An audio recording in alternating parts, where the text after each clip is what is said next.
नाशिककरांसाठी सार्वजनिक वाहतूक आता आणखी स्मार्ट होणार आहे.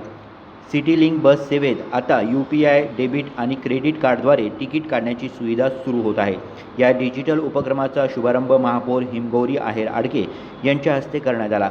नाशिक महानगर परिवहन मंडळ अर्थात सिटी लिंक प्रवाशांना अधिक वेगवान, पारदर्शक आणि आधुनिक सेवा देण्यासाठी मोठं पाऊल उचलत आहे. ETIM म्हणजेच इलेक्ट्रॉनिक तिकीट वितरण यंत्रणा सुरू झाली आहे.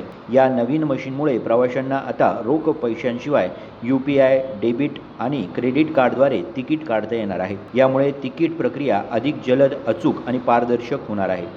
आपण UPI द्वारे जी काही तिकीटिंग सिस्टीम आहे ती सुरू केली आहे आणि पहिलं तिकीट जे आहे ते मी आणि उपमहापौरांनी हे काढलं आणि आम्ही दोघेही शरणपूर रोडपर्यंत कुलकर्णी गार्डनपर्यंत बसनी प्रवास करून गेलो.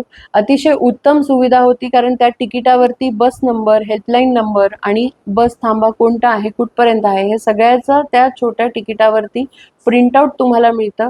आता सुटे पैसे किंवा कंडक्टरशी जे वाद नागरिकांचे व्हायचे, आपण डिजिटल इंडिया म्हणतोय आणि त्याचा खरं तर एक रिफ्लेक्शन, एक उपयोगिता आपल्याला या सिटी लिंकमध्ये दिसते. आणि येणाऱ्या काळात अजून काही चांगलं जे काही ॲप आहे सिटी लिंकचं, कारण बऱ्याच तक्रारी त्या निमित्ताने आम्हाला ऐकायला मिळाल्या आहे. काही रॅश ड्रायव्हिंगच्या आहेत, त्यांचं ट्रेनिंग घेणं अतिशय गरजेचं आहे. या निमित्ताने आम्ही त्यांना सांगितलेलं आहे आणि नक्कीच येणाऱ्या प्रवाशांसाठी प्रवास हा सुखकर व्हावा, यासाठी रस्ते चांगले पाहिजे, मास ट्रान्सपोर्टेशन हे अत्यंत गरजेचं आहे. आणि आता आपण इलेक्ट्रॉनिक व्हेकलचा समावेश खरं तर सिटी लिंकमध्ये करणार आहोत, याचा आनंद आहे. या प्रणालीमुळे सुट्ट्या पैशांवरून होणारे वाद कमी होणार आहेत.